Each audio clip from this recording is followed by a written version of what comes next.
Palo Alto, California, August 1971. 9 young university students are awakened by the sound of sirens. Police cars pull up in front of their homes.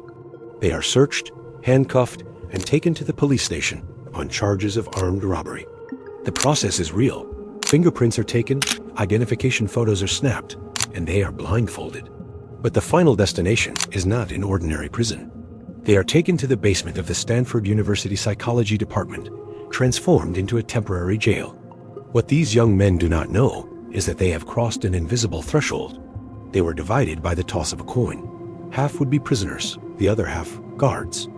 All were considered psychologically healthy, peaceful, and without a history of violence.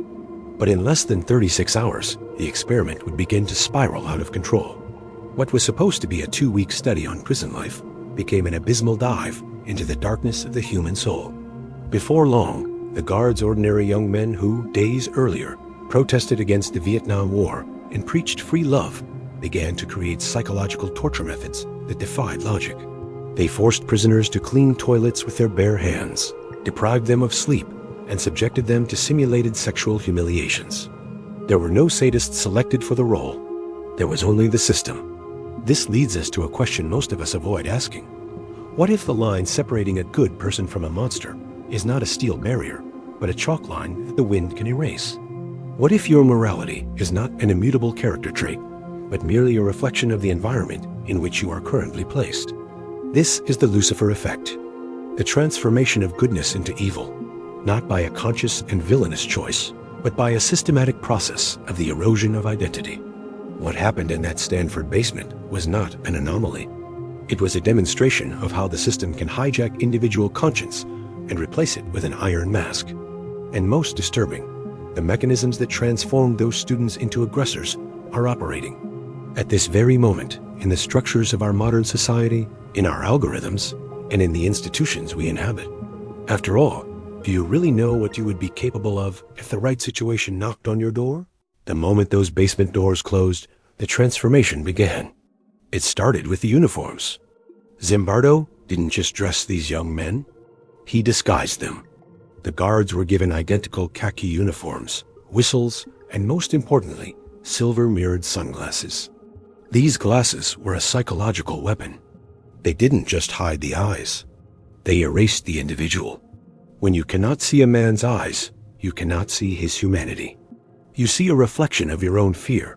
This is the first gear of the Lucifer Effect, the individuation. In the Stanford basement, the guards weren't Dave or John anymore. They were the guard. On the other side, the prisoners were stripped of their names and given numbers sewn onto smocks. They became Prisoner 819 or Prisoner 416. By removing the name, you remove the soul. When a human being is reduced to a number or a uniform, the moral friction that usually prevents us from hurting others simply disappears. The system had successfully replaced identity with a role. By the second day, the line between reality and the experiment had dissolved. A rebellion broke out, and the guards responded with a ferocity that stunned the observers. They didn't just restore order. They sought to break the prisoners' spirits. They used fire extinguishers to blast the inmates with cold carbon dioxide. They forced them into solitary confinement, a dark, cramped closet they called the hole. As the hours ticked by, the guards began to innovate in their cruelty. This wasn't because they were told to be violent. It was because the situation demanded it for them to maintain the guard persona. They began to view the prisoners not as students, but as dangerous, inferior subjects who deserved to be humbled. This is the terrifying core of Zimbardo's thesis. The situation doesn't just influence you, it consumes you. Your personality doesn't guide your actions. The role does not. The psychological tension tightened into a suffocating grip through the diffusion of responsibility. In that basement, no single guard felt he was the one doing the harm. They were part of a shift, part of a team, part of a correctional system. If everyone is doing it, no one is responsible. The presence of the group acted as a moral anesthetic. They looked at each other and saw a new norm being established. If the guy next to you is shouting insults, your own silence feels like a failure of duty. To be a good guard meant being a cruel man. Zimbardo himself, acting as the prison superintendent, fell victim to the very effect he was studying. He stopped being a scientist and started being a warden. When a prisoner broke down, screaming and crying in a state of psychological collapse, Zimbardo's first thought wasn't, "I must help this boy," but rather, "He's trying to trick me to escape my prison." The system had swallowed the creator.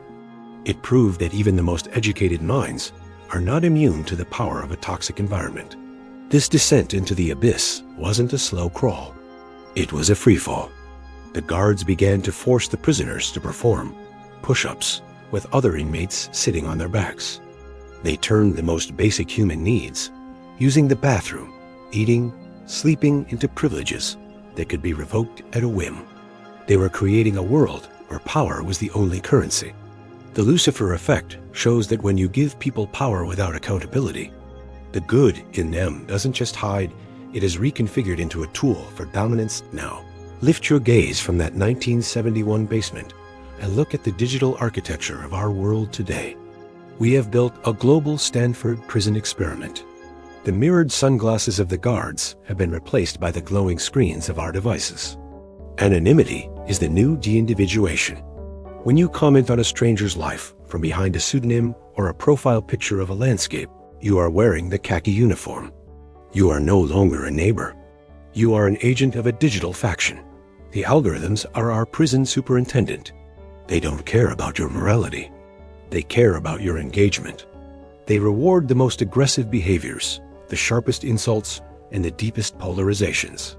Just as the Stanford guards were rewarded by the order they kept through cruelty, we are rewarded with likes and shares when we dehumanize the other on the opposite side of a political or social divide. We are role-playing our identities in a system that thrives on conflict. Look at our modern bureaucracies and corporate structures. They are masterpieces of responsibility diffusion. Decisions that ruin lives are made across 10 departments, 50 emails, and 100 spreadsheets. No one person ever has to see the face of the individual being crushed by the gear. We have created a society where you can be a good employee while participating in a bad system. The Lucifer Effect isn't just about a prison. It's about any structure that values the role over the soul. The Stanford experiment was supposed to last 14 days. It was shut down after 6. It was ended only when someone from the outside, someone not yet infected by the roles, looked into that basement and saw not guards and prisoners, but terrified boys and budding tyrants. It took a flash of raw, individual humanity to break the spell of the system. We like to think of ourselves as the protagonists of our own lives, guided by a steady inner compass.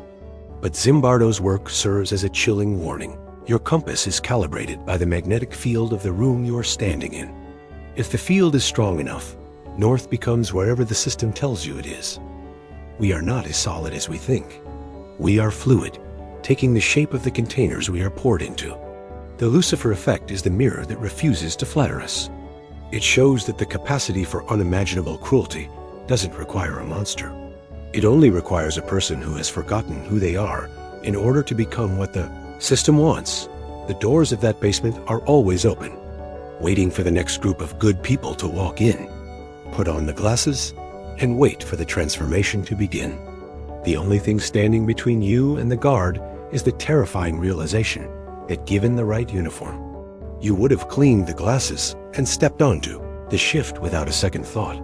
The devil isn't an external force. He is the mask we wear when we decide that the role is more important than the man.